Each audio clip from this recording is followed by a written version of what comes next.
Welcome to The Topic, where we highlight Houston Community College, our students, our programs, and our reach into the community. I'm Todd Duplantis.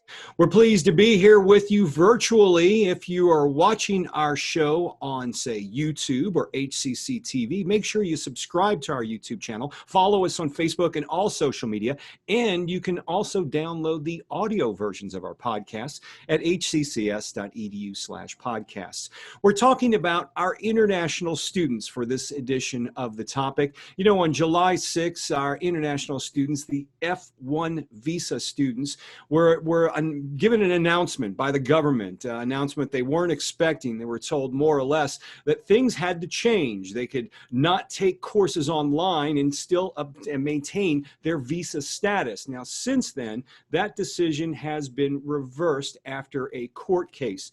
Joining me right now to talk more about this and our international students program is the director of our International Student Services, Nithy Sevanthinathan. Nithy, welcome to the show. Thank you for continuously outreaching to us. And this is a very important time in our community. As you know, that HCC enjoys the largest international students across all community colleges in the country. That message that came out on July 6th was very, very unexpected. And also the outcome of the court case that you described is also very unexpected. And it's a historical milestone for our international students. They truly bring in some very, very valuable assets to our community through academic, through workforce, and the most important thing is the cultural understanding. These three values truly spoken on the July 14 court case, and that was a great victory for our international students. And Nithy, we're talking about of course, the announcement and then the decision after the announcement to vacate that announcement. So right now, as you know, our students can continue taking their courses online as needed, especially, which is very important during this pandemic that we're facing. Absolutely. It's interesting. This question, I want to handle this very carefully because after the court case, till today, we have not got further update from SCVP saying, here's what the fall plan is. Basically, they want us to revert back to March 20th, but there are still many unanswered questions on the March 20th guidance. So what we tell our students at this point is to stay where you are.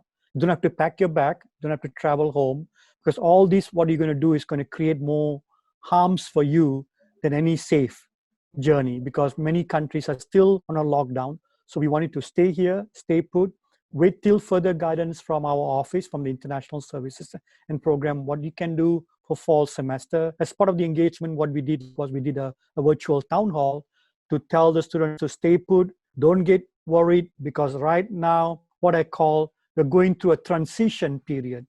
So whatever classes you have enrolled with the classes, don't change any plan until further guidance from our office. You mentioned something very important a few moments ago about your office being available during this pandemic. All the international student services are still available, Nithy. Tell me about that, because you guys have been functioning, as all of us, remotely, but been there for your students. Thank you, Todd. And that's the biggest thing I hear from social media. How do I reach the international office? We are open virtually.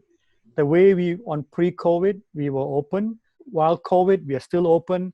The business starts from 8 to 5, and we reach out to you. You can email us, you can call us. It's a virtual lobby. You can reach out to us. All this information is on our website. You can link to that, and even our connection to our DSOs. They're also available to serve you. Can you update us on the current status of governmental requirements for international students at this time? The key here is on July 14, the SCBP rescinded the case, rescinded the policy, but they have not given us any new guidance yet. They wanted us to go back to March 30th guidelines they provided, but in that guidelines, they never mentioned about fall 2020. In that guidelines, it allows F1 students to take all online classes or whatever classes available to maintain your status. And that's what we are waiting for SCVP to provide some guidance about what is the plan for fall. At that point, we will be able to give an in-depth analysis of what the guidance was given to F1 students to maintain their status. Are there things that we're expecting to hear before the fall starts? I know you talked about the guidance you've gotten from back in March, but that wasn't updated for fall 2020. Are you expecting to hear some further directions from the government moving into fall 2020? Absolutely. They have to provide, because there are many unanswered questions. We are talking about a $40 billion industry. You can't just leave it hanging on the air. A very important connection for our international students in this country, so that we follow the rule of law to maintain status and also the safety of our students and the community. When this announcement was made, I imagine, Nithy, your office was flooded with concerns from our international student body. And I know you took to social media right away to try to put some nerves at ease. But I would imagine this was a very difficult time for our F1 visa students. Very true, Todd. Now, remember, whenever such environment provides fear, provides anxiousness, provides stress. But remember, though, it not only provides for our students, but also provides for the entire HCC family. We all are part of this on a journey to make sure that you can come here, because you made a huge sacrifice to come here and make a difference. We really want to make sure we don't put you on any harm's way. It's very important for us that we don't put you on any harm's way through this journey. And that's why we are paying this very close attention. When the July 6th announcement came, my Lord, our social media was buzzing every direction. I was able to put some news and some updates to ensure that they are aware, and our chancellor also provided an update to the entire HCC community and able to update that in our social media. And I'm sure, Todd, your team also able to go out and share some important and valuable information. And we are constantly watching both the social media as well as SCVP to ensure, one of the most important things, to ensure that our students are safe, their families are safe, and they have the tools for them to move forward for fall 2020. And I know more will be revealed as we move through the next month or so, or even through the next few weeks. Nithy, we're going to go ahead and take a short break right now. When we come back, we're going to talk about how the International Student Services, your department, is partnering with other departments at Houston Community College. We're here on The Topic on HCC TV and across all social media platforms. I'm Todd Duplantis. We'll be back right after this. The census, when counting everyone in your home, helps support your neighborhood for the next 10 years. Let's go home and count Papi! Make your family count! The census helps fund schools, healthcare, and more. Visit 2020census.gov.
College is on at HCC.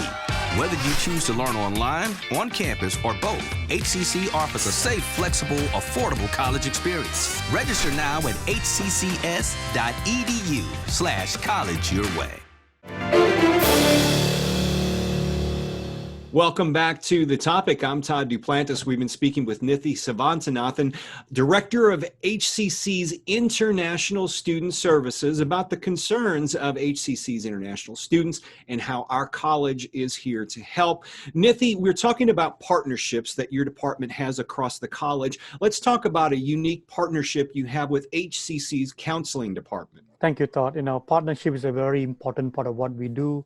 I always tell that international office shouldn't be an island within the mainland, should be the mainland itself.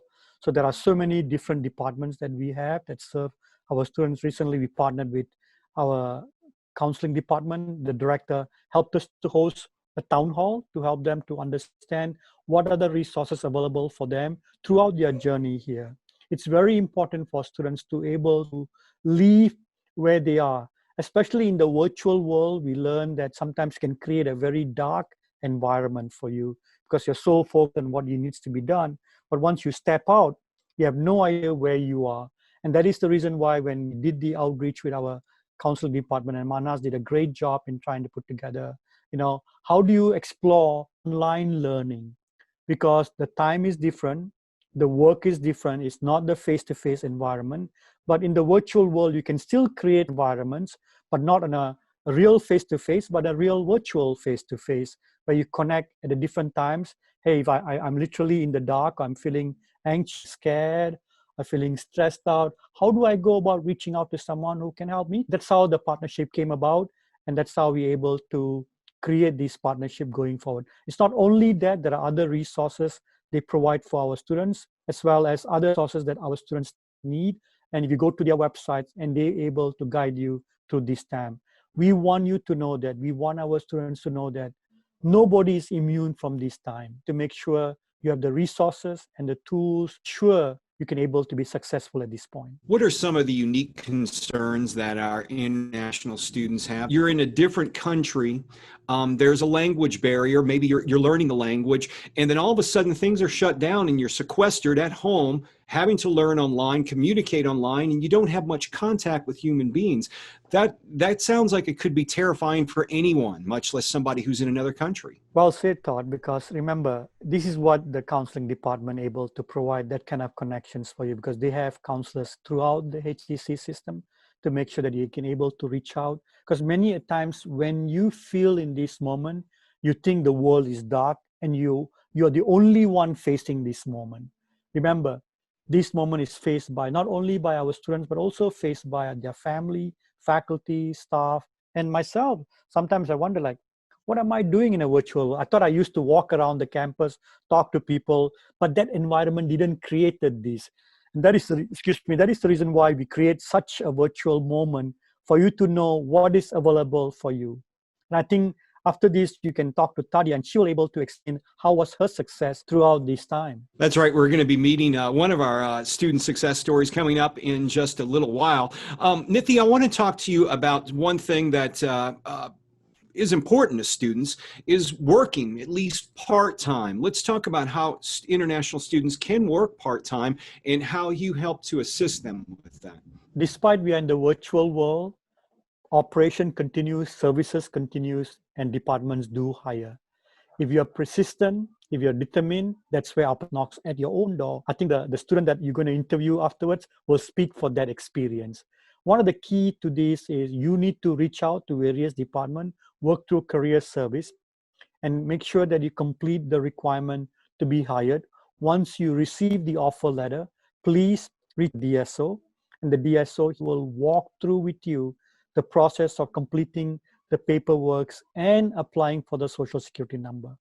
Once that is done, you are now working in one of the departments. We hired you. You're allowed to work up to 20 hours a week, depending on the budget of the department, for whatever durations of the hiring period is. Do you find students are interested in at least working some while they're here? Are a lot of them interested in this program? Oh, absolutely, Todd. I think there is more students want to work on campus and less opportunity to be hired.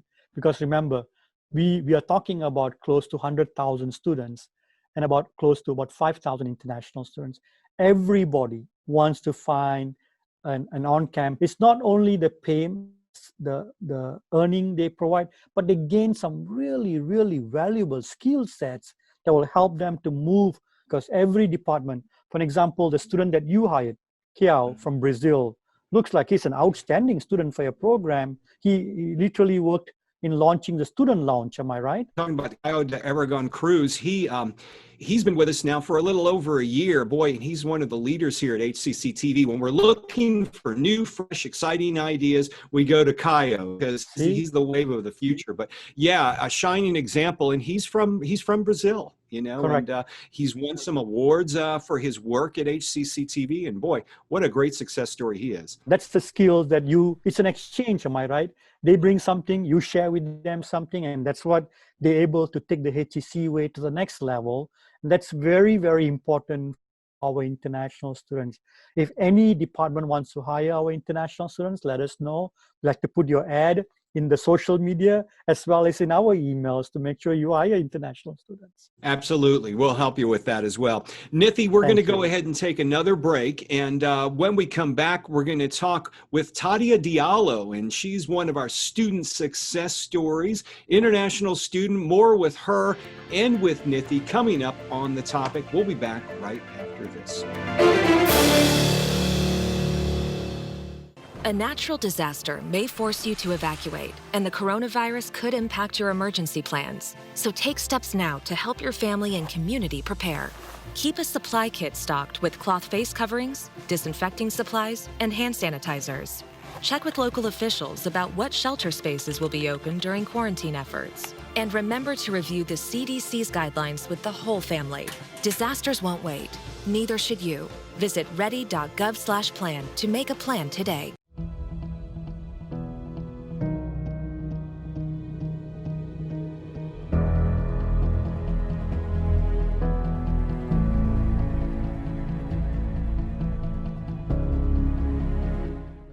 Houston Community College is safe, clean, and open for learning. We're sanitizing our classrooms and reducing class sizes so you can feel good when you come back. Register now at hccs.edu/college your way. Welcome back to the topic. I'm Todd Duplantis. Don't forget, if you're watching us in social media or on YouTube or here at HCC TV, make sure you subscribe to our YouTube channel, follow us in social media, and download all of our audio podcasts. You can find us on Apple Podcasts or on our website, hccs.edu/podcasts. We, of course, have been talking about our international student body. We're speaking with Nithy Sevanthinathan, and he is the Director of International Student Services here at HCC. And now we're going to introduce HCC's own former student and alumnus, Tadia Diallo. Now, Tadia is a new graduate. Tadia, you've moved on to bigger and better things since we last met. You've you're a graduate student at UT Health College of Public Health. Is that correct? Yes, at the UT Health School of Public Health. That's awesome. What exactly are you studying right now, and how much longer will you have to go? Thank you, Todd. I am studying public health, and I have 2 years for my master's. So I transferred to the UT Health Grad School of Public Health, and I'll be starting in fall. My interest in public health comes from my early exposure to the medical environment in developing countries, where as a medical doctor, I witnessed firsthand how the context of social structure and healthcare impact the health of the population on a daily basis. So through my nonprofit work and my research on infectious diseases among the incarcerated population in Guinea, I realized that in order to make healthcare accessible and affordable for everyone, we must first understand the social, political, and economical determinant of health. So to speak, I aim to connect with other public health experts, expand my knowledge on the field in order to be able to properly address the challenges and be part of ending the cycle. Well, I want to ask you about the pandemic we're in and ask about some of your experiences. What has it been like for you since March when everything started to shut down? Have you started taking your classes online there? Have you been able to return to some classes? How are things going for you right now? Well, when the pandemic started, I was still at HCC, and we were about to start the second quarter of the spring semester. So the transition happened with HCC. It was scary at the beginning, yes, because this is something unprecedented for everyone. Thankfully, I had already a group. I was already connected with HCC. I had resources. I was with the International Student Office. I was working there, and I kept contact with my advisors and with my professors. So everything went online, so we finished our classes online. So were you actually graduated online through the virtual ceremony this past semester? I did not do the graduation. I did apply for graduation, but because there were an option for students who wanted to graduate and wanted to postpone their graduation to the next semester. So that's the option I chose. Well, let me ask you this. What are your experience? Have you had a chance to talk to family and friends back in your home country? And what is it like over there right now? Well, it's pretty much similar over there, just that we did not have as much cases counted as here, but the pandemic is very much present over there, and there are big measures that have been taken. There are many people that have lost their jobs, just as here. We have lost lives, and we have some people that are sick. So it's a kind of similar. Nithy, I imagine students like Tadia, you have several of them that you work with and have seen over the years that move on to bigger and better things after they're here at HCC. Absolutely, Todd. I think this is something like I find great joy seeing students like Tadia, because she came here, she was focused, she wants to make a difference, and I know, and I'm pretty sure she's going to do some great things beyond HCC, beyond Houston, based on her self-motivation. That's who we are, how we try to shape dreams for international students.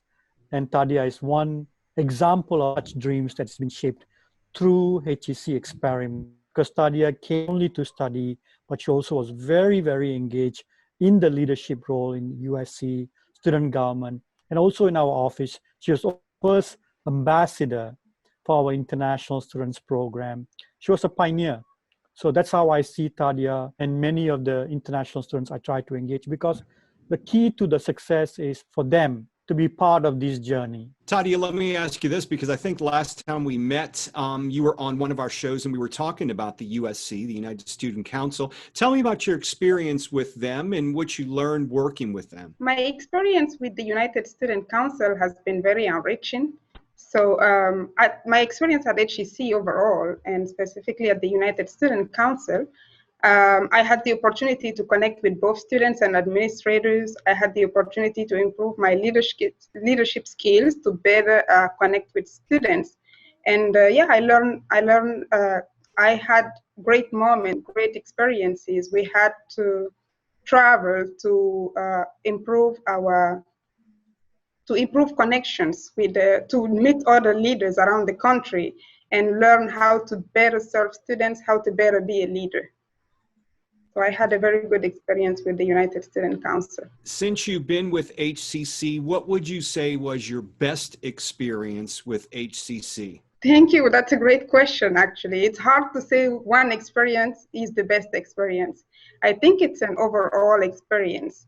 I was part of the Honors College program, where I had the opportunity to be in an exciting learning environment with inspiring professors. We had extracurricular activities, yet very educative, where we went to theaters to see plays, had luncheons, and made long-lasting friendships. As of the International Student Office, I had the opportunity to be an international student ambassador, where I had a very great experience.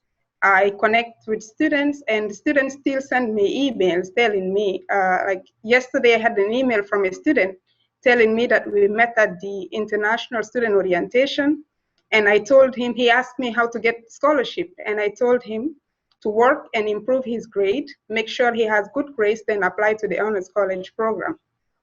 So he did that and he got admitted. He sent me an email yesterday telling me that he got admitted to the Honors College program, and he was very thankful. So those are kind of experiences. And I had some students that emailed me and tell me that they were looking for a job, and we met. I told them where to start and how to find a job, and they now found a job. So that's a very great experience for me. And working at the International Student Office as well, where I had the opportunity to know the advisors, to know the director, Nithy, who has been a very great mentor for me and for many international students. He's very student-oriented, and working with the advisors who are very welcoming and very knowledgeable. So that's all part of experiences that I had at HCC that are very great. Tadia, we've only got a few moments left, but if you could tell someone, or if someone was wanting to know whether or not they should come to HCC from another country, they're coming here, what would you tell them from your experiences that could encourage them? I'll first tell them this is the right place, but you must take advantage of it. Don't be afraid to explore. It's only when you go to people that you learn. It will not be all pink and gold. You might go through challenging time, especially during this pandemic, but don't let that stop you. Engage with student activities, connect with other students, staff, and faculty. If you have the opportunity to take a leadership position, don't hesitate. So we have many opportunities and we have many resources. HCC is a great school. And I'm speaking from experience. When I came to HCC, I was looking for a very diverse school with a diverse student body. I was looking for a school that offers opportunity. And this is what I had at HCC. And it was because I engaged with other people. So don't just go to school and go home. Always, that's what I always tell students, engage. You will find that you have great resources that you can use. And also speak up. You have to speak up because if you don't, no one will know what you are going through. Engage with people, engage with students, engage with faculty, engage with staff, and make the best out of your time at HCC. Well, Tadia and Nithy, we appreciate you both being here on the show. Tadia, great luck with your future career and at UT. And Nithy, thanks for being here and updating us with the latest for our international students. Thank you for reaching out again to us, and I really appreciate all your effort and guidance throughout this journey. This is very, very important to be connected, whether virtually, face-to-face, social media, and we will bring more students like Tadia and help them to shape their dreams at HCC. Thank you. Thank you, Nithy. And thank you for joining us on the topic. For HCC TV, I'm Todd Duplantis, and I'll see you next time.